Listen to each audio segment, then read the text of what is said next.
Hola, hola, hola, ¿cómo están? Feliz y bendecido lunes, ¿cómo andan? Espero que muy bien. Bueno, yo tenía acá un ratito y quería terminar de leerles el capítulo número 4 de este maravilloso libro que estoy compartiendo con ustedes, Un nuevo mundo ahora, de Edgar Tolle.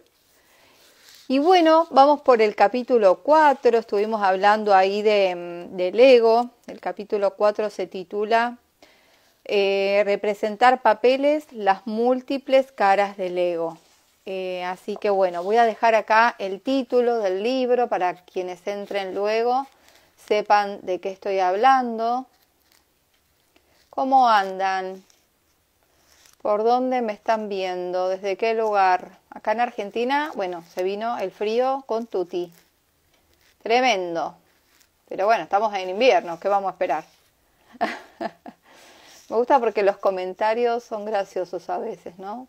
Pero bueno, son las estaciones del año. Si estamos en invierno va a ser frío. ¿Qué va a hacer? Abrigarse. Bueno, ahí vamos. Ahí está el título fijado. Bueno, muchas gracias a los que se conectan ahora, a los que lo van a ver después. Recuerden que lo subo tanto en Instagram como en YouTube. En YouTube tienen una playlist llena de libros, más de 25 libros ya leídos, completitos.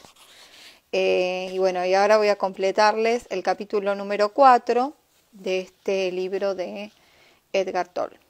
Bueno, me había quedado en el título El ego patológico. Vamos a ello. En el sentido amplio de la palabra, el ego mismo es patológico, adopte la forma que adopte. Si examinamos la raíz griega de la palabra patológico, veremos la apropiada que resulta cuando se aplica al ego. Aunque la palabra se utiliza normalmente para indicar un trastorno o enfermedad, se deriva de patos, que significa sufrimiento. Esto, por supuesto, es exactamente lo que Buda describió hace 2600 años como característico de la condición humana. Pero una persona en las garras del ego no reconoce el sufrimiento como sufrimiento, sino que lo considera la única respuesta apropiada en cualquier situación. El ego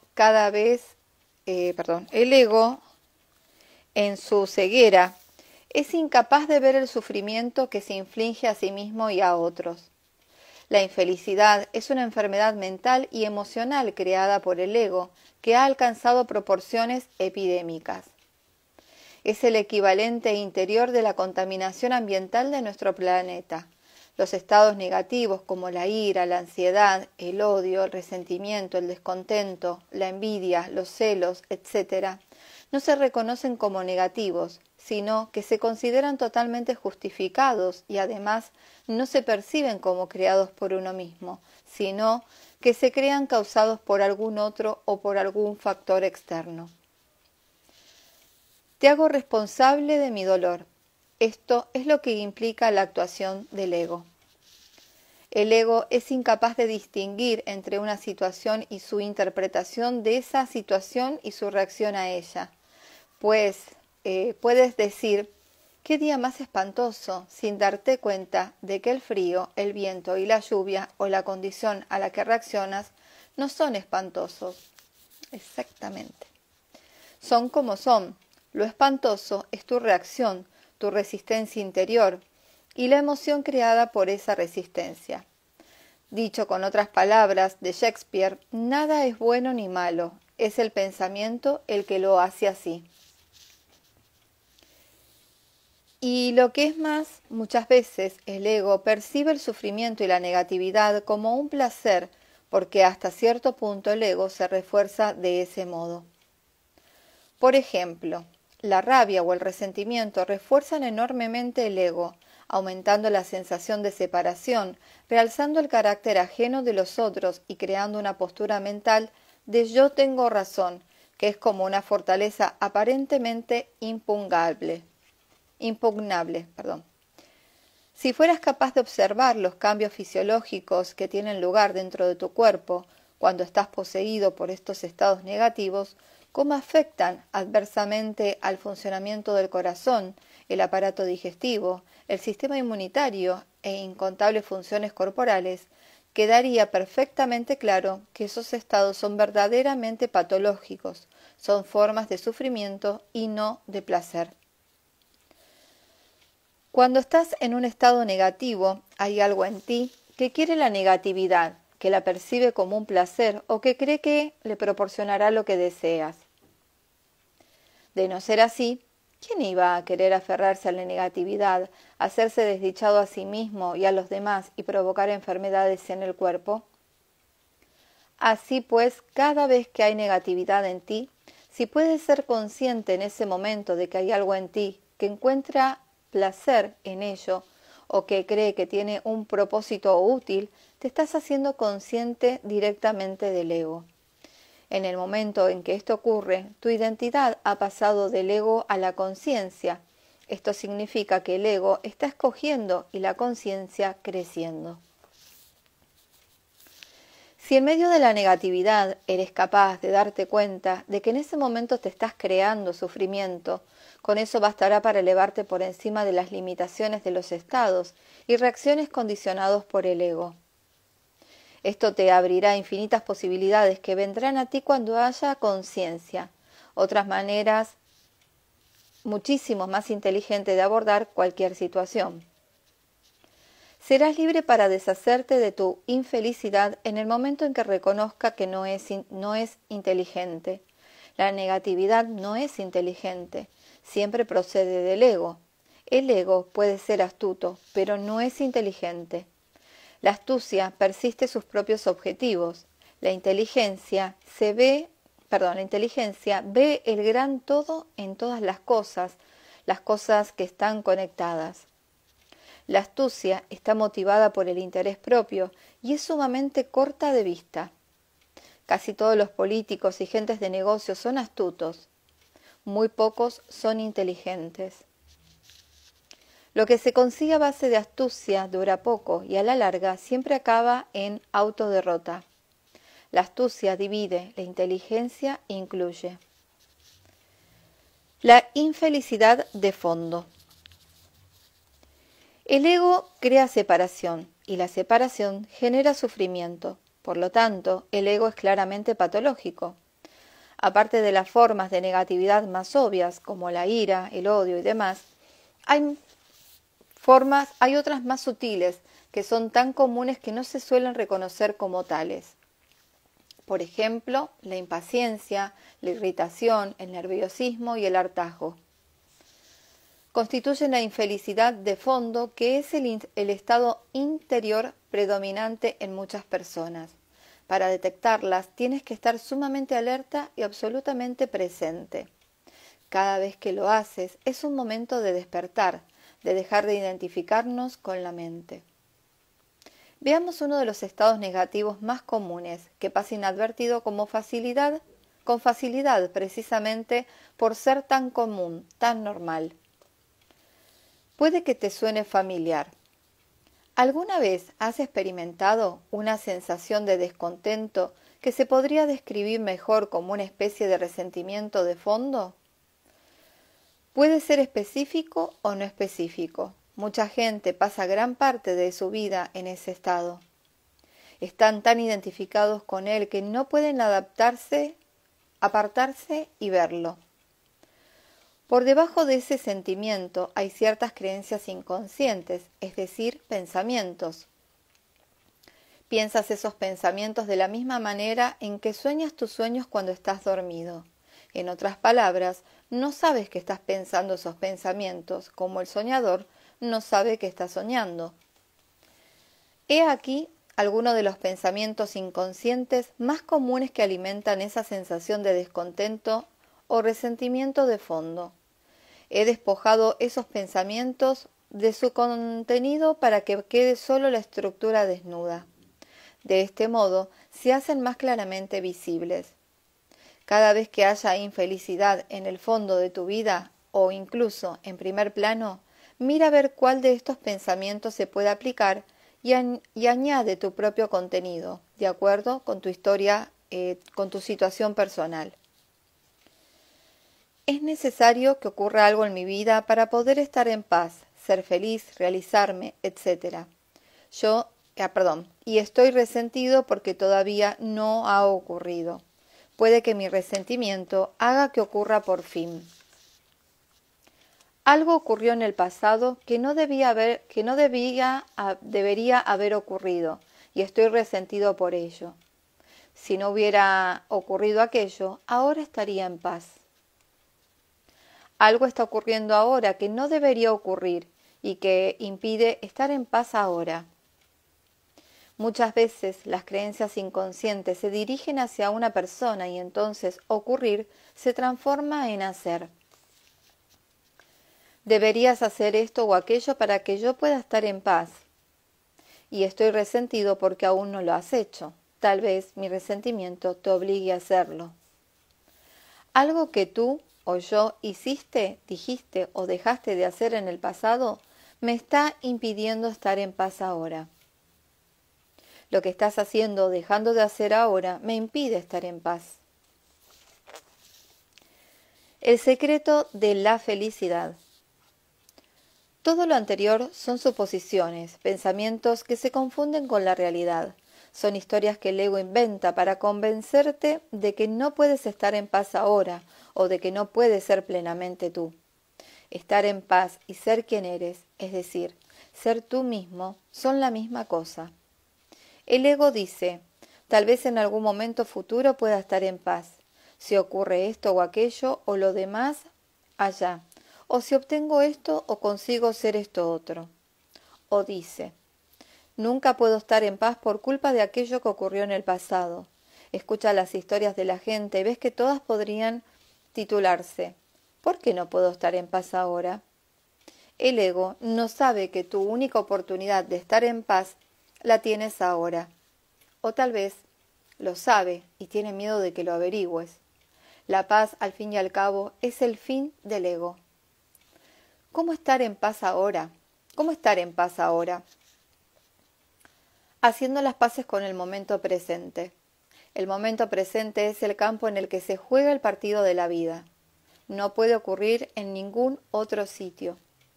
Cuando hayas hecho las paces en el momento presente, mira lo que ocurre, lo que puedes hacer o decir, o más bien lo que la vida hace a través de ti. El secreto del arte de vivir, el secreto de todo éxito y felicidad es ser uno con la vida. Ser uno con la vida es ser uno con el ahora. Entonces advertimos que no somos nosotros quienes vivimos nuestra vida, sino que la vida nos vive a nosotros. La vida es el bailarín, nosotros somos el baile. Al ego le gusta su resentimiento con la realidad. ¿Qué es la realidad? Lo que es. Buda lo llamaba tata, tatata. Bueno, la talidad de la vida. El ser así, que no es más que la talidad de este momento. La oposición a ese ser así es una de las principales características del ego. Ella crea la negatividad de la que se alimenta el ego, la infelicidad que tanto le gusta. De ese modo sufres y haces sufrir a otros y ni siquiera sabes por qué lo estás haciendo. No sabes que estás creando el infierno en la tierra. Crear sufrimiento sin darse cuenta es la esencia de la vida inconsciente. Eso es estar totalmente en las garras del ego. La incapacidad del ego para tener conciencia de sí mismo y ver lo que está haciendo alcanza grados sorprendentes e increíbles. Hará exactamente lo que condena en otros y no lo verá. Y no lo verá. Cuando se lo hacen notar, recurre a la indignación y a la negación, a argumentos ingeniosos y autojustificaciones para tergiversar los hechos. Lo hace la gente, lo hacen las empresas, lo hacen los gobiernos. Cuando todo lo demás falla, el ego recurrirá a gritar e incluso a la violencia física y a la guerra. Ahora podemos comprender la profunda sabiduría de las palabras de Jesús en la cruz. Perdonadlos, porque no saben lo que hacen. Para acabar con el sufrimiento, ha afligido a la condición humana durante miles de años. Hay que pensar con uno mismo y aceptar la responsabilidad del propio estado interior en cualquier momento dado. Esto significa ahora. Pregúntate, ¿hay una negatividad en mí en este momento? Y después ponte alerta, atento a tus pensamientos y a tus sentimientos y a tus emociones. Procura localizar la infelicidad de fondo en cualquiera de las formas que he mencionado antes, como descontento, nerviosismo, hartazgo y demás. Estate atento a los pensamientos que aparecen para justificar o explicar esta infelicidad, pero que en realidad no son la causa. Cuando te haces consciente de un estado negativo en tu interior, esto no significa que hayas fracasado. Al contrario, has tenido éxito. Hasta que surgió esa conciencia, había identificación con los estados internos y esa identificación es el ego. Con la conciencia viene el dejar de identificarse con los pensamientos, emociones y reacciones. Esto no se debe confundir con la negación. Se toma conciencia de los pensamientos, emociones y reacciones y en el momento en que se toma conciencia, desaparece automáticamente la identificación. Entonces tu sentido del yo, de quién eres, experimenta un cambio. Antes tú eras el pensamiento, emociones y reacciones. Ahora eres la conciencia, la presencia consciente que contempla esos estados. Algún día me liberaré del ego. ¿Quién lo está diciendo?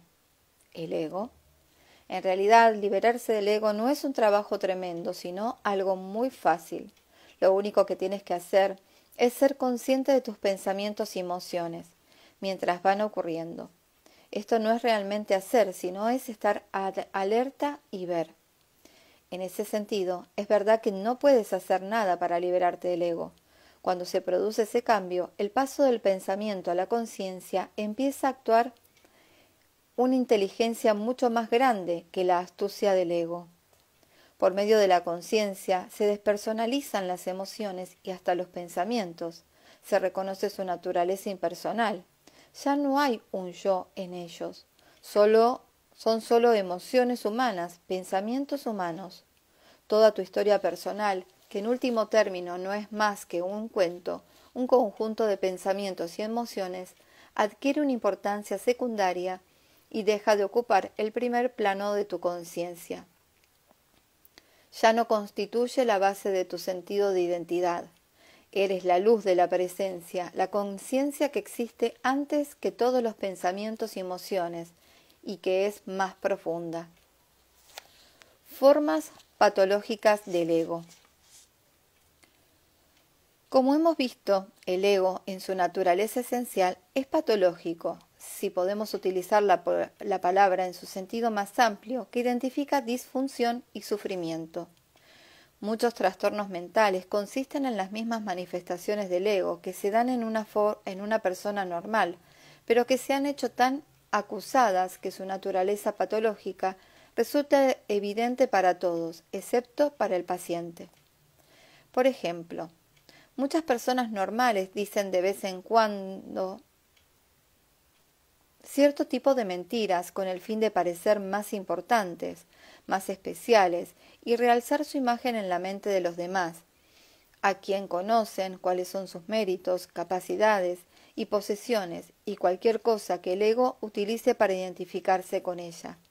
Pero algunas personas, impulsadas por la sensación de insuficiencia del ego y por su necesidad de tener o ser más, mienten habitual y compulsivamente. La mayor parte de lo que ellos dicen sobre ellos y su historia es una completa fantasía, una construcción ficticia que el ego ha diseñado para sentirse más grande, más especial. A veces, su grandiosa e inflada imagen de sí mismos puede engañar a otros, pero no suele ser por mucho tiempo.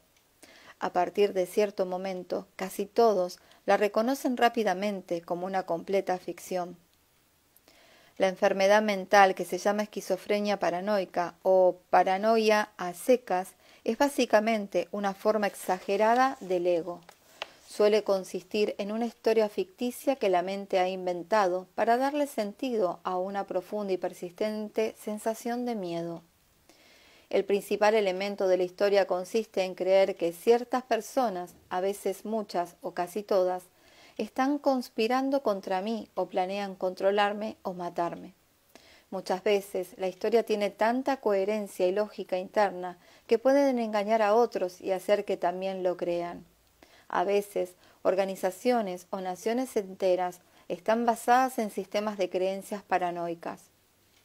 El miedo del ego, su desconfianza ante los demás, su tendencia a resaltar la otredad de los otros centrándose en los defectos que perciben en ellos y convirtiendo esos defectos en su identidad, se lleva hasta un extremo y se convierte a los otros en monstruos inhumanos. El ego necesita a otros, pero su problema es que en el fondo los odia y los teme. El dicho de Jean-Paul Sartre, el infierno son los demás, es la voz del ego. La persona que padece paranoia experimenta ese infierno en su grado más agudo, pero todos aquellos en los que todavía funcionan las pautas del ego lo sienten en cierta medida. Cuanto más fuerte sea tu ego, más probable será que creas percibir que otras personas son la principal fuente de tus problemas en la vida. También es más probable que hagamos difícil la vida de los demás. Pero por supuesto, no nos daremos cuenta. Son siempre otros los que parecen hacérnoslo a nosotros. La enfermedad mental que llamamos paranoia manifiesta también otro síntoma que es un elemento de todo ego, aunque en la paranoia adopta una forma más extrema. Cuanto más perseguido, espiado o amenazado por otros se siente el paciente, más se acentúa su sensación de ser el centro del universo, a cuyo alrededor gira todo, y más especial e importante se siente al imaginarse el punto focal de la atención de tanta gente. Su sensación de ser una víctima, tratada injustamente por tantas personas, lo hace sentirse muy especial. En la historia, que constituye la base de su sistema de autoengaño, se suele asignar el doble papel de víctima y de héroe potencial que va a salvar al mundo o a derrotar las fuerzas del mal. El ego colectivo de las tribus, naciones y organizaciones religiosas también incluyen con frecuencia un fuerte elemento de paranoia. Nosotros contra los malignos otros. Y esa es la causa de muchísimo sufrimiento humano. La Inquisición española, la persecución y quema de herejes y brujas, las relaciones entre naciones que llevaron a la Primera y Segunda Guerras Mundiales, el comunismo durante toda su historia, la Guerra Fría, el marxismo en Estados Unidos en los años 50, el prolongado y violento conflicto en Oriente Próximo, son lamentables episodios de la historia humana denominados por una paranoia colectiva extrema. Cuanto más inconscientes son los individuos, grupos o naciones, más probable es que la enfermedad del ego adopte la forma de violencia física. La violencia es un método primitivo, pero todavía muy extendido, con el que el ego intenta afirmarse, demostrar que tiene razón y que los demás se equivocan. Con gente muy inconsciente, las discusiones pueden degenerar fácilmente en violencia física. ¿Qué es una discusión? Dos o más personas expresan sus opiniones y dichas opiniones difieren. Cada persona está tan identificada con los pensamientos que comparte su opinión que esos pensamientos se endurecen y se convierten en posturas mentales a las que les confiere un sentido del yo. En otras palabras, la identidad y el pensamiento se fusionan. Una vez que ha ocurrido esto, cuando defiendo mis opiniones o pensamientos, siento y actúo como si me estuviera defendiendo a mí mismo. Inconscientemente siento y actúo como si estuviera luchando por la supervivencia, y mis emociones reflejan esta creencia inconsciente. Se vuelven turbulentas, estoy molesto o enfadado a la defensiva o agresivo. Necesito ganar a toda costa, porque si no, seré aniquilado. Esa es la ilusión. El ego no sabe que la mente y las posturas mentales no tienen nada que ver con quién eres, porque el ego es la mente misma no observada. En el Zen se dice: no busques la verdad, deja de abrigar opiniones. ¿Qué significa eso? Líbrate de la identificación con tu mente. Entonces emergerá por sí mismo tu verdadero ser desde más allá de la mente. Trabajo, con ego y sin él. La mayoría de las personas tienen momentos en los que están libres del ego. Los que son excepcionalmente buenos en su oficio pueden estar en completa o casi completamente libres del ego mientras realizan su trabajo. Puede que ellos no lo sepan, pero su trabajo se ha convertido en una práctica espiritual. Casi todos ellos están presentes mientras hacen su trabajo y vuelven a caer en la inconsciencia relativa en su vida privada. Eso significa que su estado de presencia está de momento limitado a una zona de su vida. He conocido profesores, artistas, enfermeras, médicos, científicos, trabajadores sociales, camareros, peluqueros, empresarios y vendedores que realizan admirablemente su trabajo sin buscar el yo, respondiendo plenamente a lo que el momento les exige. Son uno con lo que hacen, uno con el ahora, uno con la gente o la tarea a la que se dedican. La influencia que ejercen estas personas sobre otras llega mucho más allá de la función que cumplen. Provocan una dimensión del ego de todo el que entra en contacto con ellos. Provocan una disminución del ego de todo el que entra en contacto con ellos. A veces, hasta personas con egos muy fuertes empiezan a relajarse, a bajar la guardia y dejan de representar sus papeles cuando interactúan con ellos. No es ninguna sorpresa que las personas que trabajan sin egos sean extraordinariamente competentes en lo que hacen. Los que son uno con lo que hacen están construyendo un nuevo mundo. También he conocido a muchos otros que pueden ser técnicamente buenos en lo que hacen, pero cuyo ego los sabotea constantemente su trabajo. Solo una parte de su atención está en el trabajo que realizan, la otra parte está en ellos mismos. Su ego exige reconocimiento personal y gasta energía en resentimientos si no obtiene el suficiente. Y nunca es suficiente.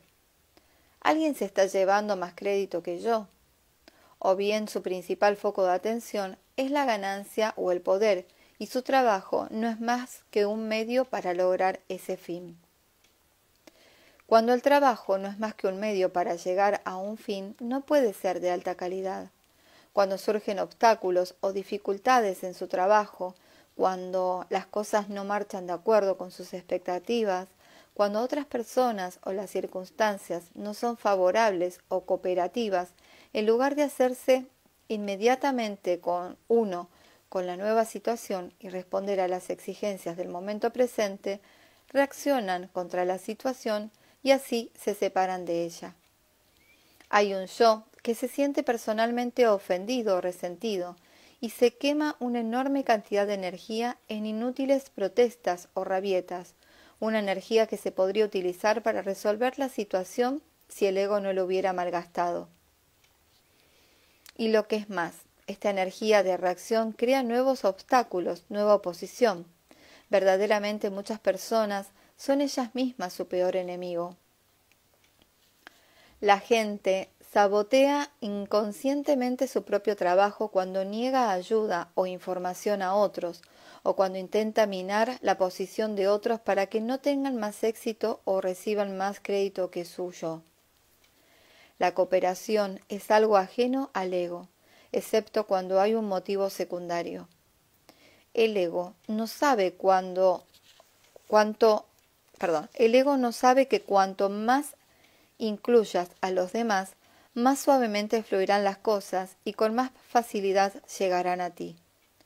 Cuando ayudas poco o nada a los demás o pones obstáculos en su camino, el universo, en forma de gente y de circunstancias, te ayudará poco o nada, porque te has separado del todo.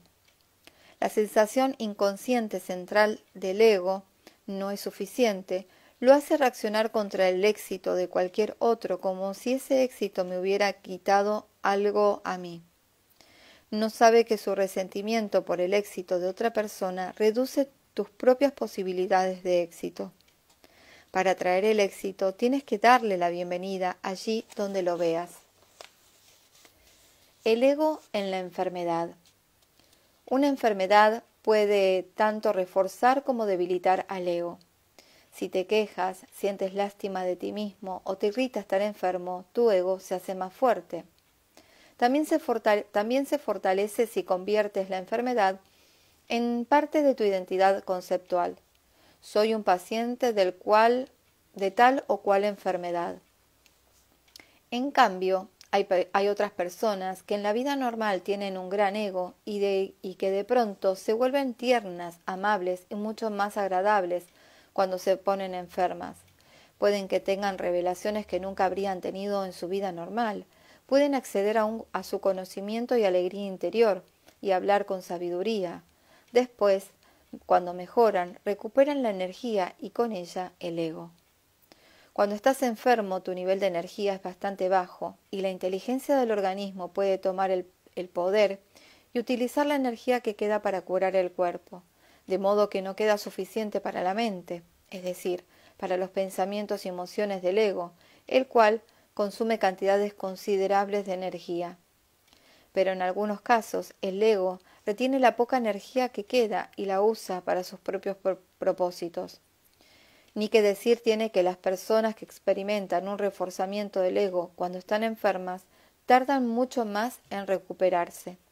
Algunas nunca se recuperan y entonces la enfermedad se hace crónica y se convierte en parte permanente de su falso sentido del yo.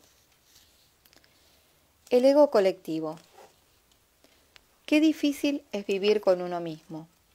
Una de las maneras que tiene el ego para intentar escapar de las insatisfacciones del yo personal es agradar y reforzar su sentido del yo identificándose con un grupo, una nación, un partido político, una empresa, una institución, una secta, un club, una pandilla, un equipo de fútbol. En algunos casos, el ego personal parece disolverse por completo cuando alguien dedica su vida a trabajar desinteresadamente por el mayor bien del grupo, sin exigir recompensas personales, reconocimientos o ensalzamiento. Qué alivio liberarse de la terrible carga del yo personal. Los miembros del grupo se sienten felices y realizados por mucho que trabajen, por muchos sacrificios que realicen. Parece que han trascendido el ego. La cuestión es, ¿de verdad se han liberado o simplemente el ego ha pasado de lo personal a lo colectivo? Un ego colectivo manifiesta las mismas características que el ego personal, como la necesidad de conflicto y de enemigos, la necesidad de más, la necesidad de tener razón frente a otros que están equivocados, etc. Tarde o temprano, el grupo entrará en conflicto con otros grupos, porque inconscientemente busca conflicto y necesita opinión para definir sus fronteras y, por tanto, su identidad. Entonces sus miembros experimentarán el sufrimiento que acarreará inevitablemente toda acción motivada por el ego. Llegado a ese punto, pueden despertar y darse cuenta de que su grupo tiene un fuerte elemento de locura. Al principio puede ser doloroso despertar de pronto y darse cuenta de que, en realidad, el grupo con el que uno se había identificado y para el que había trabajado está loco.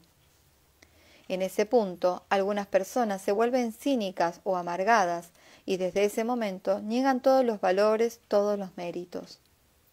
Esto significa que adoptan rápidamente otro sistema de creencias tras reconocer que el anterior era ilusorio y por eso se derrumbó. No afrontan la muerte de su ego, sino que huyen y reencarnan en uno nuevo. Un ego colectivo suele ser más inconsciente que los individuos.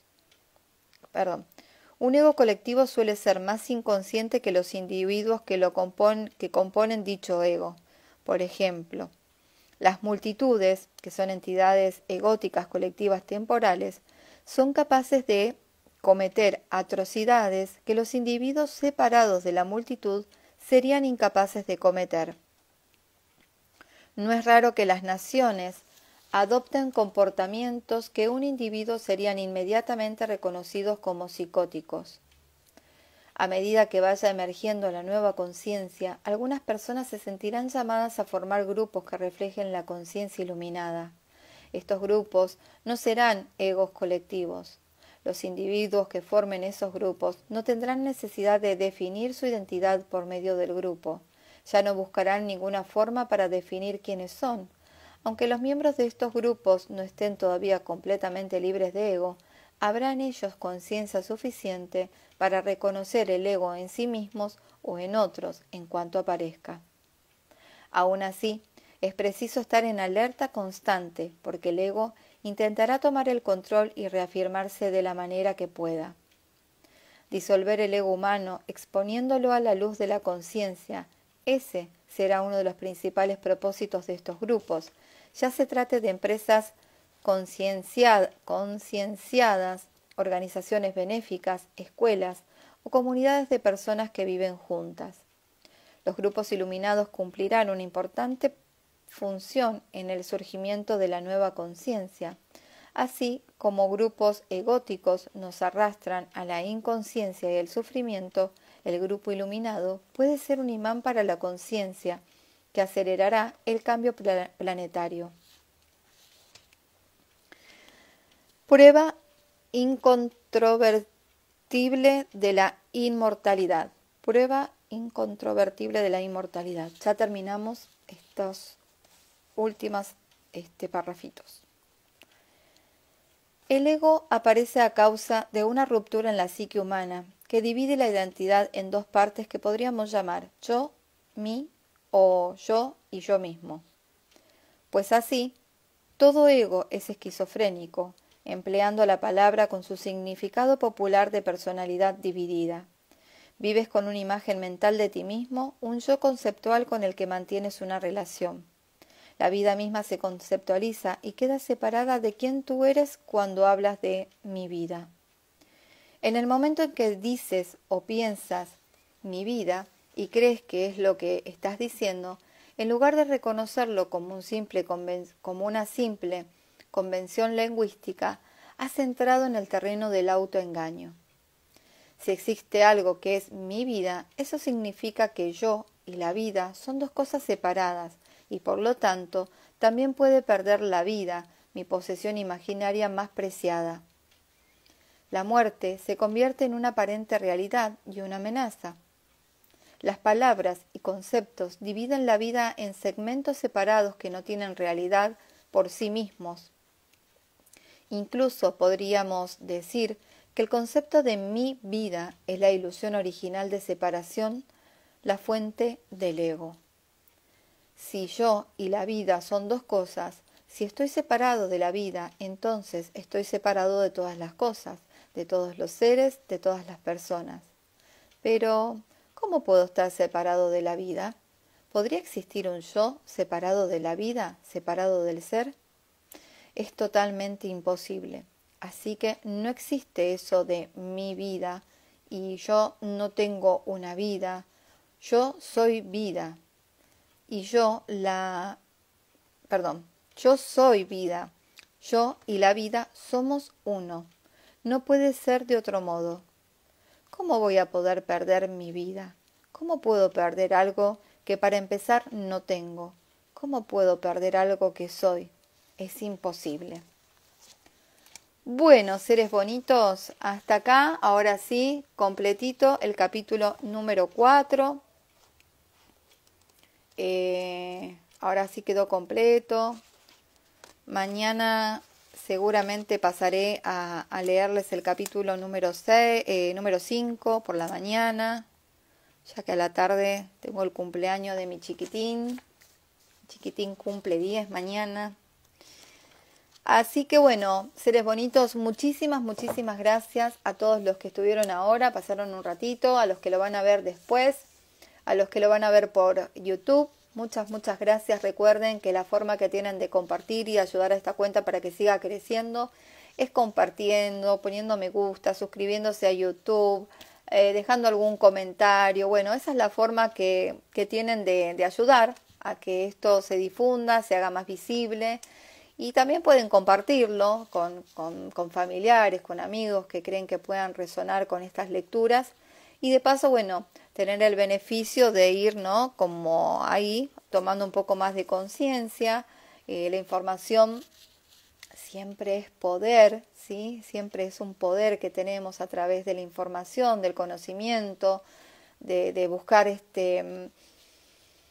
nuestra propia verdad, porque no hay una verdad absoluta. La verdad es de cada uno. Creo que hay, siempre digo lo mismo, ¿no? Pero estoy convencida de que hay tantas verdades como seres hay en este planeta Tierra, así que no querramos ni tener razón ni buscar una única verdad, porque creo que, al menos desde mi lugar, creo que no la hay. Creo que mi verdad es la mía y la de ustedes, de cada uno de ustedes, es de cada uno de ustedes. Y eso está bien así. Besos, besos, besos. Me voy a cocinar. Que tengan un feliz y bendecido fin del día. Y bueno, nos vemos mañana.